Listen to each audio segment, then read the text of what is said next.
어느 가을날 늦은 오후였습니다.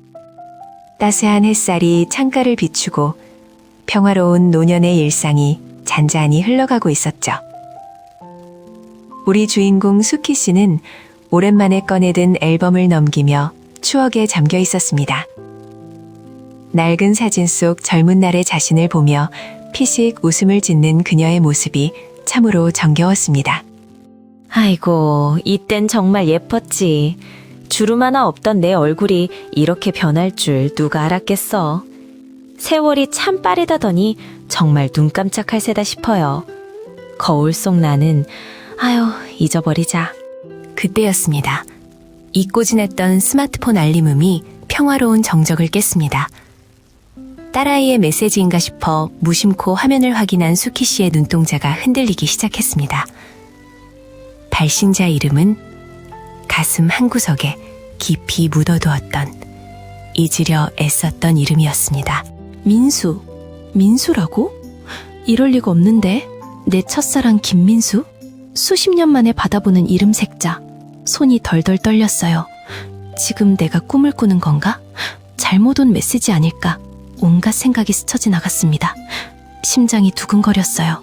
마치 20살 소녀처럼. 알고 보니 그는 동창회 준비위원장이 되어 수키 씨를 찾았던 것이었습니다. 우연인지 운명인지 잃어버린 줄 알았던 첫사랑과의 연결고리가 다시 생긴 순간이었습니다. 수키 씨는 한참을 망설였습니다.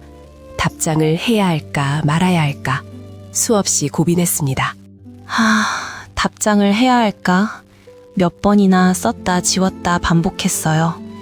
결국 짧게 네, 잘 지냅니다 라고 보냈는데 그 짧은 한 문장이 왜 그렇게 보내기 어렵던지 손가락이 천근만근이었어요.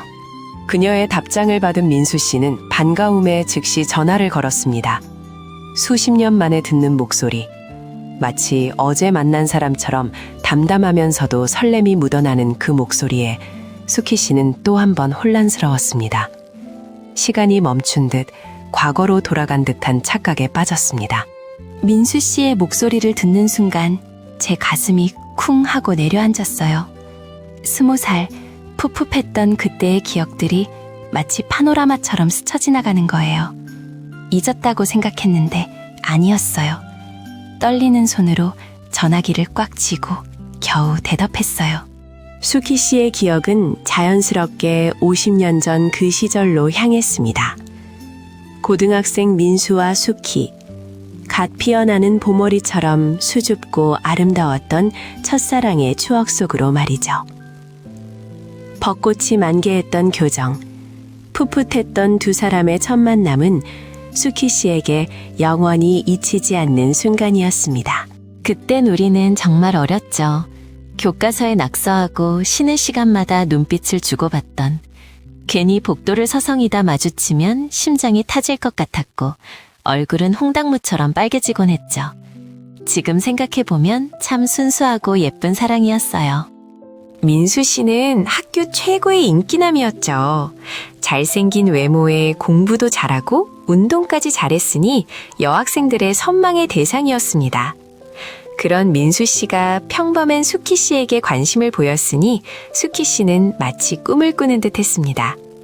그 시절 학교는 두 사람만의 작은 세상이었죠. 운동장에서 민수 씨가 날 보고 웃어줄 때마다 내 세상은 온통 핑크빛으로 물들었어요. 친구들은 놀려댔고 난 아니라고 손사래를 쳤지만 사실 속으로는 좋았죠. 그때 그 시절의 나는 정말 아무것도 몰랐지만 모든 것이 반짝이던 때였어요. 둘은 비 오는 날 우산을 나눠 쓰고 하교했고 시험 기간에는 도서관에서 밤늦도록 함께 공부했습니다. 같은 버스를 타고 집으로 돌아가는 길 스치는 손끝에도 설렜던 기억은 수키 씨 마음속에 선명하게 남아 있었습니다. 낡은 사진처럼 바래지 않는 소중한 보물처럼요. 버스 손잡이를 잡다가 살짝 스쳤던 민수 씨의 손. 그 순간 심장이 멎는 줄 알았어요. 손끝에서 전해지던 따뜻함이 아직도 생생한 것 같아요. 그때는 제 인생의 전부였습니다. 하지만 그들의 순수했던 첫사랑은 이별을 맞이했습니다. 졸업과 함께 각자의 길을 걷게 된 두 사람. 서로 다른 대학, 다른 지역으로 떠나며 자연스럽게 멀어졌습니다. 그 시절에는 스마트폰도 SNS도 없었으니 한번 멀어지면 다시 만나기란 하늘의 별 따기였죠. 민수 씨가 떠나던 날 저는 펑펑 울었어요. 하늘이 무너지는 것 같았죠. 아픔도 무뎌지고 그저 아련한 추억으로 남았어요. 그렇게 제 삶은 현재의 남편을 만나고 아이를 낳으며 흘러갔습니다. 그렇게 영영 잊혀질 줄 알았던 첫사랑이었습니다. 평범하고 행복한 노년의 삶을 살아가던 수키 씨에게 민수 씨의 등장은 마치 잔잔한 호수에 던져진 돌멩이 같았습니다. 잊고 지냈던 감정의 파동이 잔잔하게 퍼져나갔습니다. 과연 이 만남이 수키 씨에게 어떤 의미일까요? 솔직히 혼란스러웠어요. 오랜만에 연락이 닿았다는 설렘도 잠시 늙어버린 내 모습을 보여주는 게 괜찮을까? 혹시 실망하지는 않을까? 게다가 남편은 어떡하고 별의별 생각이 다 들었죠. 하지만 역시 궁금했습니다. 여보, 요즘 들어 영 딴 생각하는 것 같아. 휴대폰만 들여다보고 혼자 싱글벙글 하다가도 한숨 푹푹 쉬고 말이야. 무슨 고민이라도 있어? 혹시 무슨 걱정거리라도 생긴 건가? 나한테는 솔직히 말해줄 수 있는 거 아니야? 얼굴에 다 쓰여 있어. 대체 누구한테 연락이라도 온 거야? 나도 알 권리가 있다고 생각하는데 어때? 아니야, 아무것도 아니야. 그냥 딸이 보낸 문자야. 신경 쓰지 마요. 남편에게 솔직히 말해야 할까? 하지만 뭐라고 말해야 할지. 괜한 오해를 살 수도 있잖아. 그냥 동창회라고만 말하면 괜찮을까? 결국 수키 씨는 동창회라는 명목으로 민수 씨와의 만남을 수락했습니다. 며칠 밤낮을 고민하며 옷장을 뒤적였습니다. 주름 하나라도 가려질 만한 옷은 없을까? 조금이라도 젊어 보일 방법은 없을까? 소녀처럼 설레면서도 걱정이 앞섰습니다. 이 옷은 너무 화려하고 저 옷은 너무 수수하고 정말 고르기 힘드네. 민수 씨는 날 어떻게 기억하고 있을까? 혹시 예전처럼 날 반짝이던 눈으로 봐줄까? 그런 생각에 잠겨 잠을 설쳤어요. 약속 당일, 수키 씨는 약속 장소로 향하는 발걸음이 무거웠습니다. 버스 창밖을 보며 애써 마음을 진정시키려 했지만 심장은 주체할 수 없이 요동쳤습니다. 수십 년 만의 재회, 과연 어떤 모습으로 서로를 마주하게 될까요? 버스가 흔들릴 때마다 제 마음도 흔들리는 것 같았어요. 괜히 약속 잡았나? 그냥 연락하지 말 걸 그랬나? 수많은 후회가 밀려왔지만 이미 늦었죠. 마음 편히 가자 애써 다짐하며 한숨을 내쉬었습니다. 약속 장소에 도착한 수키 씨는 멀리서부터 민수 씨를 발견했습니다. 하얗게 센 머리, 조금은 굽은 어깨, 그리고 넉넉해진 허리. 하지만 한눈에 그임을 알 수 있었습니다. 세월의 흔적이 고스란히 묻어 있었지만 왠지 모르게 익숙한 느낌이었습니다. 멀리서 걸어오는 저 남자가 민수 씨인가? 세월 앞에 장사 없다는 말이 딱 맞는구나. 늠름했던 오빠는 어디 가고 옆집 할아버지 같은 모습이더라고요. 왠지 모르게 안심이 되기도 했어요. 나만 늙은 게 아니었구나. 수키야, 정말 반갑다. 믿기지 않네. 우리가 이렇게 다시 만나다니.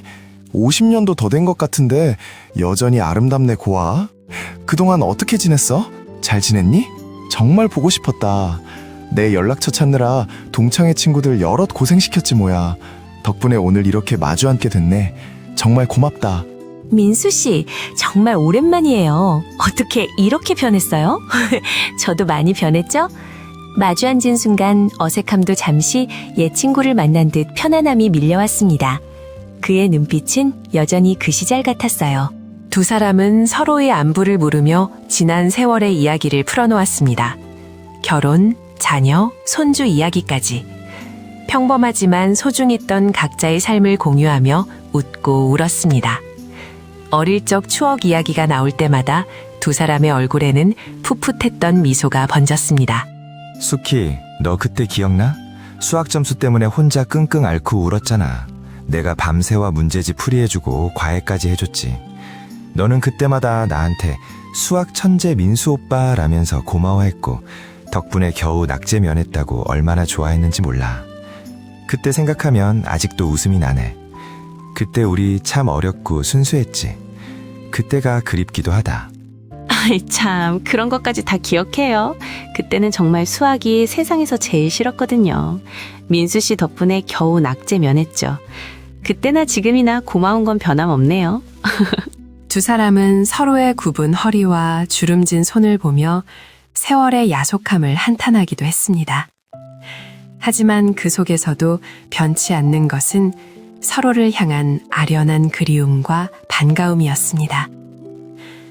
외모는 변했지만 마음만은 여전히 풋풋했던 고등학생 같았습니다. 아, 그리고 내 도시락 반찬, 김치볶음밥 그렇게 맛있게 싸웠잖아. 내가 맨날 네 것까지 다 뺏어 먹는다고 구박했는데도 다음 날이면 항상 나 먹으라고 더 많이 싸웠지. 그때마다 얼마나 고마웠는지 몰라. 내 김치볶음밥 인생은 그때부터 시작된 것 같아. 그때 정말 맛있었는데 아직도 그 맛이 나? 혹시 시간 되면 그때 그 맛으로 한번 해줄 수 있을까? 물론 농담이야. 맞아. 그때 오빠는 김치볶음밥 엄청 좋아했죠.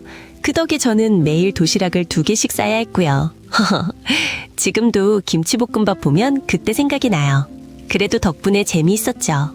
시간은 쏜살같이 흘러 어느덧 해가 뉘엿뉘엿 치고 있었습니다. 아쉬움을 뒤로하고 두 사람은 헤어져야 할 시간이 다가왔습니다. 다음 만남을 기약하며 서로에게 따뜻한 인사를 건넸습니다. 다시 만날 수 있을까 하는 아련한 마음과 함께요. 정말 즐거웠어요, 민수 씨. 오랜만에 옛 생각도 나고 덕분에 제가 다시 소녀가 된 기분이었네요. 다음에 동창회에서 또 만나요. 꼭 와주실 거죠? 헤어지는 것이 왜 이렇게 아쉽던지 마치 어릴 적 헤어질 때처럼 가슴 한구석이 찡했어요. 그럼 수키야, 꼭 갈게. 동창회에서 또 만날 날을 손꼽아 기다리고 있을게. 그때까지 건강히 잘 지내고 오늘 다 못다한 이야기는 다음에 더 길게 밤새도록 나누자. 그땐 정말 옛날 이야기 끝도 없이 할 수 있을 거야. 오늘 정말 반가웠다, 스키야. 이렇게 와줘서 너무 고마워. 다음에 보자. 집으로 돌아오는 길, 수키 씨의 발걸음은 한결 가벼워 보였습니다. 첫사랑과의 재회는 그녀의 삶에 작은 활력소가 되었습니다. 비록 젊음은 사라졌지만 그 시절의 순수하고 아름다웠던 감정만은 여전히 마음속에 살아 숨쉬고 있다는 것을 깨달았기 때문입니다. 돌아오는 길 내내 입가에서 미소가 떠나질 않았어요. 잊고 살았던 소중한 추억을 다시 꺼내볼 수 있어서 정말 행복했어요. 민수 씨는 이제 그저 옛 친구일 뿐이지만 그 시절의 우리는 영원히 제 마음속에 반짝이는 별처럼 남아있을 거예요. 집에 돌아온 수키 씨는 남편에게 오늘 있었던 일을 솔직하게 이야기했습니다. 남편은 수키 씨의 이야기를 묵묵히 들어주며 고생 많았네. 젊은 시절 친구 만나서 좋았으면 된 거지. 라며 따뜻하게 수키 씨를 감싸 안았습니다. 그래, 젊은 시절의 추억은 소중한 법이지. 누구나 그런 아름다운 기억 하나쯤은 품고 사는 법이고, 여보가 즐거웠다니 나도 기쁘네. 표정 보니 정말 좋았나 보네. 다음에 동창회 갈 때도 내가 직접 데려다주고 마중 나갈게. 걱정 말고 재밌게 다녀와. 그리고 저녁은 여보가 좋아하는 걸로 시켜 먹을까? 내가 쏘는 거야. 아이 참 괜찮아요. 내가 알아서 갈게요. 남편의 따뜻한 말 한마디에 괜히 뭉클했어요. 어쩌면 나보다 더 이해해주고 있었는지도 모르겠네요. 나의 첫사랑은 그저 아름다운 추억의 한 페이지로 남기는 것이 가장 현명한 일이라는 걸 다시금 깨달았습니다. 첫사랑과의 재회는 수키 씨에게 과거의 아름다움을 상기시켜 주었습니다. 잊고 지냈던 설렘과 풋풋한 감정들. 하지만 그것은 현재의 소중함을 더욱 일깨워주는 계기가 되었습니다. 그 시절의 민수는 영원히 그녀의 마음속에 청춘의 한 페이지로 기억될 것입니다. 첫사랑은 그때 그 시절의 가장 아름다운 법이라는 것을요. 가끔 이렇게 추억을 꺼내보며 웃을 수 있다면 그걸로 충분합니다. 내 현재의 삶과 소중한 가족들. 지금 이 순간이 나에게는 가장 중요한 것이니까요. 세월이 흘러도 변치 않는 것과 변해야 할 것을 우리는 모두 경험합니다. 첫사랑과의 재회는 단순한 만남을 넘어 수키 씨 인생의 한 조각을 완성하는 소중한 경험이었습니다. 과거를 아름답게 추억하고 현재를 감사히 여기는 지혜를 배우게 된 것이죠. 여러분의 첫사랑은 지금 어디에 있나요?